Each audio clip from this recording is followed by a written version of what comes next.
اگر بھارت ان لوگوں کو شہریت دینا شروع کر دے تو آدھا بنگلہ دیش خالی ہو جائے۔ یہ ایک زناٹے دار معاشی تھپڑ ہے جو ایسے ملک کے وزیر مملکت برائے داخلہ جی کشن ریڈی کی طرف سے، جو خود غربت کے حساب سے دنیا میں 49ویں نمبر پر ہے۔ وہ بھارت اس بنگلہ دیش کو تانا دے رہا ہے جہاں خود 36 کروڑ افراد آج بھی بمشکل ایک وقت کا کھانا کھاتے ہیں۔ امیر اور غریب میں یہی تفاوت ہے کہ ورلڈ بینک آج بھی بھارت کو غربت کے حساب سے ایک ایسے گروپ میں رکھے ہوئے ہے جن میں نکاراگوا، ہنڈراس، کینیا اور جزیرہ کراباتی جیسے ممالک شامل ہیں۔ جنگ زدہ لیبیا اور پابندی زدہ کیوبا میں بھی ایک غریب ترین آدمی بھارت سے زیادہ کماتا ہے۔ بنگلہ دیش معیشت دانوں کے بتائے ہوئے ترقی کے مصنوعی آشاریوں کے باوجود آج بھی وہ ایسا بدقسمت ملک ہے جس کے شہری کسی ترقی یافتہ نہیں بلکہ بھارت جیسے غریب ملک میں جا کر محنت مزدوری کرنے کے لیے مرے جاتے ہیں۔ بھارت نے ان غربت کے مارے بنگلہ دیشیوں کو روکنے کے لیے سرحد پر باڑ لگا رکھی ہے۔ جیسے ہی موقع پا کر کوئی بنگلہ دیشی اسے عبور کرتا ہے تو نظر آنے پر بھارتی بارڈر سیکیورٹی فورسز کی گولیوں کا نشانہ بن جاتا ہے۔ لیکن جو خوش قسمت بنگلہ دیشی بھارت میں غیر قانونی طور پر داخل ہونے میں کامیاب ہوئے، ان کی تعداد بھی حیران کن ہے۔ آج سے 16 سال قبل 2004 میں بھارت کے وزیر مملکت برائے داخلہ سری پرکاش جسوال نے بھارتی پارلیمنٹ کو بتایا کہ اس وقت بھارت میں غیر قانونی بنگلہ دیشیوں کی تعداد 1 کروڑ 20 لاکھ ہے۔ 12 سال بعد 2016 میں بھارت کے وزیر مملکت برائے داخلہ کرن رجیجو نے بھارتی پارلیمنٹ کو بتایا کہ اس وقت بھارت میں بنگلہ دیشی غیر قانونی تارکین وطن کی تعداد 2 کروڑ ہے۔ یہ تعداد بیرون ملک آباد پاکستانیوں کی کل تعداد سے دگنی ہے۔ یہ بیچارے بنگلہ دیشی سارے کے سارے ایک غریب ملک میں غیر قانونی تارکین وطن ہیں، جبکہ بیرون ملک پاکستانیوں کی اکثریت ترقی یافتہ ممالک میں ہے، اور ان میں سے غیر قانونی تارکین وطن کی تعداد تو 1% سے بھی کم ہے۔ یعنی پاکستانی غیر قانونی تارکین وطن کے مقابلے میں صرف بھارت میں بنگلہ دیشی غیر قانونی تارکین کی تعداد 200 گنا زیادہ ہے۔ لیکن میرے ملک کا بدنصیب دانشور بنگلہ دیش کو پاکستان کے مقابلے میں ترقی کا رول ماڈل بتاتا ہے۔ یہ وہ احساس کمتری کا شکار بدنصیب ہے کہ جسے اپنے وطن پر فخر کرنا بھی نصیب نہیں ہوتا۔ جب یہی بنگلہ دیش 25 سال تک مشرقی پاکستان کی حیثیت سے ہمارے ساتھ تھا تو کیا کسی ایک بھی بنگلہ دیشی نے غربت کے ہاتھوں تنگ آ کر بھارت ہجرت کی؟ ایک تو ایسا ممکن نہ تھا، اور دوسرا یہ بات کہ وہ خوشحال تھے۔ البتہ بھارت جانے والوں میں تقریباً 2000 غدار ضرور تھے جو شیخ مجیب الرحمان کے ساتھ 1962 سے بھارت آتے جاتے رہتے تھے اور پاکستان کے خلاف بھارت سے مل کر علیحدگی کی سازش بنانے میں سرگرم تھے۔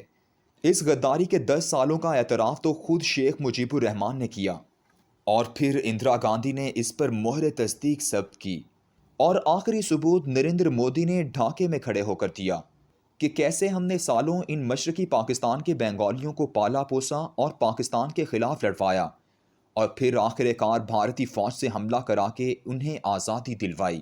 حیرت کی بات ہے کہ بھارت میں تربیت یافتہ مکتی باہنی کو میرے ملک کا دانشور عوامی امنگوں کے ترجمان ویسے ہی انقلابی سپاہ سے تعبیر کرتا ہے جیسے روس، چین اور ایران کے انقلابات میں تخلیق ہوئی تھی۔ شرم مانی چاہیے اس موازنے پر بھی کہ تحریک پاکستان کے شہداء اس لیے شہید ہوئے کیونکہ پنجاب کی تقسیم کا فیصلہ انگریز نے پہلے کر لیا تھا، اور مسلمانوں نے تو صرف فساد میں اپنی جانیں قربان کی تھیں، جبکہ بنگلہ دیش تو حریت پسندوں کی تحریک تھی۔ پاکستان کے لیے جان دینے والے مسلمانوں کے خون کی اس سے زیادہ توہین نہیں ہو سکتی کہ جو اپنے آباء و اجداد کی قبریں اور مستقل ٹھکانے چھوڑ کر یہاں آئے، ان کی نسلوں کو آج بھی اپنے ان بزرگوں کی قربانیوں پر فخر ہے۔ وہ ہرگز اپنے آباء و اجداد کے نام اور کارناموں کے ذکر سے شرمندہ نہیں ہوتے، بلکہ اپنے والدین کی شہادت پر فخر کرتے ہیں، اسے چھپاتے نہیں۔ جس خطے نے ہمیشہ انگریز کو مرنے کے لیے سپاہی دیے، وہاں سے تعلق رکھنے والا دانشور کیسے اس تاریخ کو یاد کرے جو مسلمانوں نے اپنے خون سے تحریر کی ہے؟ کاش انہیں تاریخ کا معمولی سا بھی علم ہوتا تو وہ ان 61,000 مسلمانوں کو ضرور یاد کرتے جو 1857 سے لے کر 1947 تک انگریز سے لڑتے ہوئے شہید ہوئے تھے۔ ان میں 50,000 مسجدوں کے امام تھے جنہیں کلکتہ سے لے کر دلی تک ہر شہر کے چوراہے پر پھانسیوں پر لٹکایا گیا تھا۔ کبھی محنت کر کے لاہور کے آرکائیو میں تاریخی دستاویزات کا مطالعہ کر لیں کہ جن کے مطالعے کے بعد مشہور تاریخ دان ولیم ڈیلریمپل بھی اپنی کتاب دی لاسٹ مغل میں پکار اٹھا کہ 1857 کی جنگ آزادی تو صرف اور صرف مسلمانوں نے لڑی تھی۔ دہلی میں انڈیا گیٹ پر 95,000 شہداء کے نام درج ہیں، ان میں 61,000 مسلمانوں کے نام ہیں۔ یہ ہیں وہ شہداء جن کی نسلیں آج بھی اپنے بزرگوں کی عظمتوں پر فخر کرتی ہیں۔ یہ فخر انگریز فوج میں بھرتی ہونے والے خطے کے سپوتوں میں کیسے آئے، جہاں سے قافلے انگریز کی مدد کے لیے 1857 میں روانہ ہوئے تھے، اور جس علاقے کے ہر دوسرے گاؤں میں تاج برطانیہ کے لیے مرنے والوں کے میڈل اور تمغوں سے لے کر ملکہ وکٹوریہ کراس تک موجود ہیں۔ بنگلہ دیش کی اعداد و شمار والی ترقی دکھا کر مسرت سے جھومنے کا سوائے اس کے اور کوئی مقصد نہیں ہوتا کہ پاکستان کو نیچا دکھایا جائے۔ یہ افسانہ ساز نومولود معیشت دان ویسے ہی تجزیہ کرتے ہیں جیسا کارپوریٹ کلچر کے 2D اکنامسٹ کرتے ہیں۔ انہوں نے ترقی کے شاندار پیمانے بنا رکھے ہیں، جیسے فلاں کالم نگار یا اینکر پرسن کی تنخواہ 20 لاکھ ہے اور اس کا ڈرائیور، خانسامہ، مالی اور چوکیدار فی کس 20,000 روپے لیتے ہیں۔ نتیجہ یہ ہے کہ اس گھر کے 5 ملازم کل 21 لاکھ روپے کماتے ہیں، یعنی اس گھر کی فی کس آمدنی 4,20,000 ماہانہ ہے۔ تالیاں، واہ واہ، کالم، گفتگو، تانے۔ یہ افسانہ ساز نومولود معاشی پنڈت نما تجزیہ نگار ان معیشت دانوں سے بالکل مختلف نہیں ہیں جو ایسے گمراہ کن اعداد و شمار سے پہلے اپنی حکومتوں اور پھر دنیا بھر کو دھوکہ دیتے ہیں۔ سادہ سی بات ہے کہ اگر بنگلہ دیش اس قدر خوشحال ہے تو وہاں سے 2 کروڑ لوگ ہجرت کر کے بھارت میں کیوں موجود ہیں؟ یہ لوگ آج بھی خلیج بنگال میں کوکس بازار سے سمندری سفر اختیار کرتے ہیں، تقریباً 1 سے 1.5 ماہ کا عرصہ چھوٹی سی کشتی پر گزارتے ہیں، جن میں سے اکثر خوراک اور پانی کی کمی سے مر جاتے ہیں۔ اقوام متحدہ کے ہائی کمیشن آف ریفیوجیز کے مطابق صرف 2014 میں 750 بنگلہ دیشی سمندر میں مر گئے۔ اس اذیت ناک ہجرت کے دوران گزشتہ 8 سالوں میں 2.5 لاکھ بنگلہ دیشی سمندر میں اغواکاروں کے ہاتھ چڑھے، جنہوں نے انہیں سستے داموں فروخت کر دیا یا تاوان لے کر چھوڑ دیا۔ کیا ایسا کوئی ایک سانحہ، ایک واقعہ یا ایک المیہ مرحوم مشرقی پاکستان میں کبھی پیش آیا تھا؟ کوئی بات نہیں کرے گا۔ یہ 2 کروڑ بنگلہ دیشی جو ایک پورے ملک کی تعداد بنتے ہیں، میرے عظیم کالم نگاروں کے خوشحال ملک سے کیوں بھاگتے ہیں؟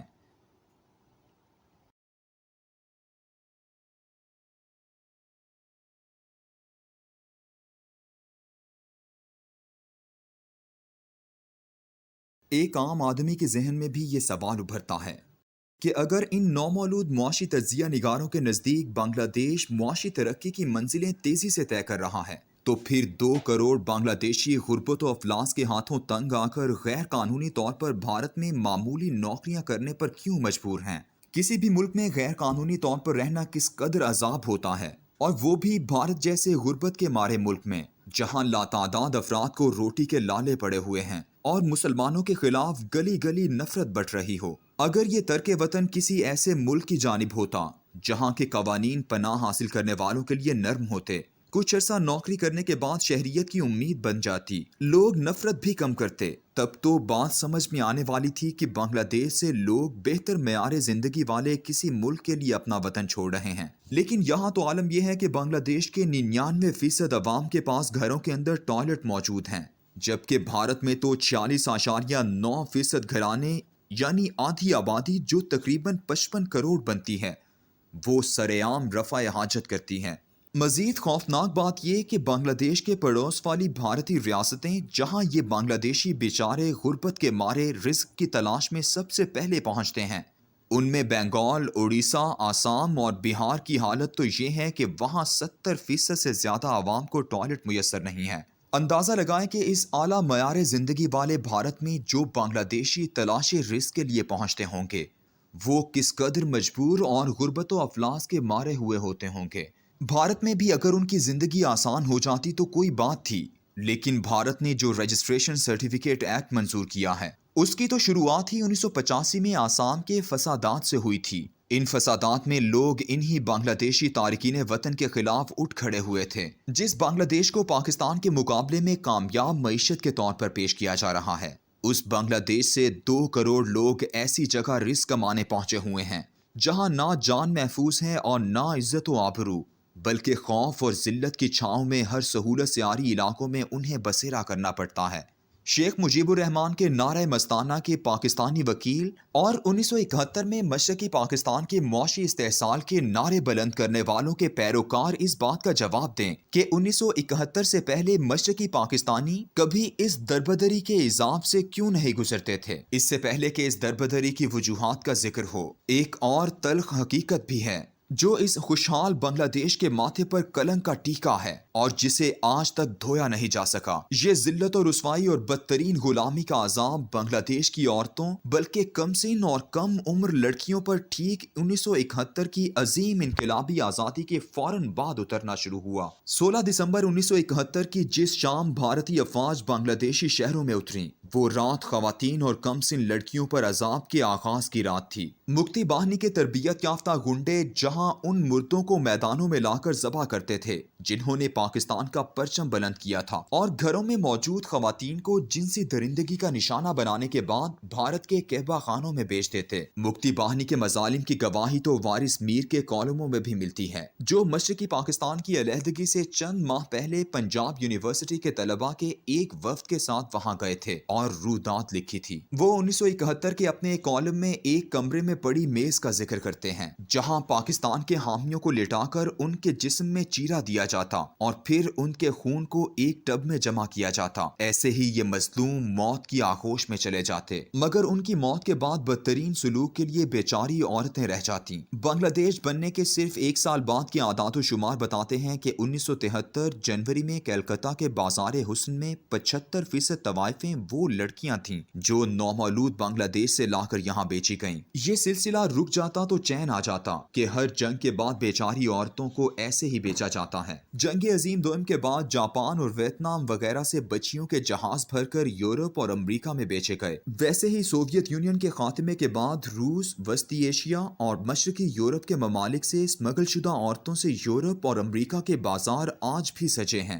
مگر یہ سلسلہ چند سال بعد ختم ہو گیا۔ اگر یہ سلسلہ بنگلہ دیش میں بھی آزادی کے 2 سال بعد تک ہی چلتا تو بات سمجھ میں آتی، لیکن یہاں تو اس خوشحال بنگلہ دیش سے آج بھی ہر سال 6 سے 8 لاکھ عورتیں، بچے اور مرد دنیا بھر کے بازاروں میں اسمگل کر کے بھجوائے جاتے ہیں۔ گزشتہ سال یعنی 2019 کی امریکی اسٹیٹ ڈپارٹمنٹ کی رپورٹ کے مطابق بنگلہ دیش اس وقت دنیا میں عورتوں اور بچیوں کی اسمگلنگ کا عالمی مرکز بنا ہوا ہے۔ ان اسمگل ہونے والی بچیوں کی کہانیاں خوفناک ہیں۔ انہیں اچھی زندگی کے خواب دکھا کر ڈھاکہ سے کلکتہ یا ممبئی لے جایا جاتا ہے، جہاں اکثریت کو گھریلو مزدوری یا جسم بیچنے پر لگا دیا جاتا ہے۔ نسبتاً خوبصورت دبئی اور گلف ممالک اور دنیا کی دیگر ایسی منڈیوں میں فروخت کر دی جاتی ہیں، یا جہاں مساج پارلروں یا نائٹ کلبوں کی آڑ میں جنسی کاروبار ہوتا ہے۔ صرف بھارت میں آج سے 18 سال پہلے یعنی 2002 تک یونیسیف کی تحقیق کے مطابق 3 لاکھ بنگلہ دیشی بچیاں بیچی گئیں، اور اسی رپورٹ کے مطابق صرف اکیلے بھارت میں ہر سال 50,000 بنگلہ دیشی لڑکیاں اسمگل کی جاتی ہیں۔ بنگلہ دیشی حکومت نے بیرون ملک بچیوں کی اس اسمگلنگ کو روکنے کے لیے پاکستانی سیکولر دانشوروں کے تصور انقلاب کے مطابق مذہب کو بالائے طاق رکھ کر ملک بھر میں طوائف کے اڈوں کو قانونی قرار دے دیا ہے، تاکہ بیچاری مظلوم عورتیں اسمگل ہونے کی بجائے جدید ترین پاک رزق اپنے ہی ملک میں بیٹھ کر کما سکیں۔ لیکن 7 جولائی 2019 کے گارڈین کی report the living hell of young girls enslaved in Bangladesh brothels, بنگلہ دیش کے کہبہ خانوں میں غلام نوجوان لڑکیوں کی جیتی جاگتی جہنم میں جو انکشافات ہوئے ہیں، وہ اس معاشی ترقی کے مینار بنگلہ دیش میں غربت کی ماری لڑکیوں کی لرزا دینے والی کہانیاں بتاتے ہیں۔ یہ کہبہ خانے دراصل وہ جگہیں ہیں جہاں سے بچیوں کو باہر اسمگل کر کے چھانٹی کی جاتی ہے۔ رپورٹ کے مطابق کچرا بنگلہ دیش میں اور باقی باہر، اس وقت صرف بھارت کے طوائفوں کے اڈوں پر 5 لاکھ بنگلہ دیشی لڑکیاں ایسی ہیں جن کی عمریں 12 سے 25 سال تک ہیں۔ یہ اعداد و شمار بھارت کی بارڈر سیکیورٹی فورسز کی جنوری 2018 کی رپورٹ میں دیکھے جا سکتے ہیں۔ یہ ریسرچ کی حقیقت یہ ہے کہ ایسے دھندے میں جو اعداد و شمار سامنے آتے ہیں ان سے کم از کم 3 گنا زیادہ چھپے ہوئے ہوتے ہیں۔ اسی سے اندازہ لگا لیں کہ دنیا بھر میں کس قدر بنگلہ دیشی خواتین بیچی گئی ہیں۔ بنگلہ دیش بننے سے لے کر اب تک مختلف رپورٹس اور سروے کے مطابق ان 49 سالوں میں اندازاً 20 لاکھ کم سن بنگلہ دیشی بچیاں دنیا کے بازاروں میں بیچی گئیں، اور آج تک یہ سلسلہ جاری ہے۔ کیا 1971 سے پہلے کے مشرقی پاکستان میں بھی ایسا ہی ہوتا تھا؟ کیا مشرقی پاکستان بچیوں کے لیے اتنا ہی خوفناک اور ہولناک تھا گواہی دو جو اس دور میں زندہ تھے، کوئی تو ان دانشوروں کو غیرت دلائے جو صرف اعداد و شمار سے کھیلتے ہیں۔ معاشی ترقی کی اعداد و شمار کے باوجود بنگلہ دیشی عوام کی یہ حالت کیوں ہے؟ اس کا جواب آئندہ۔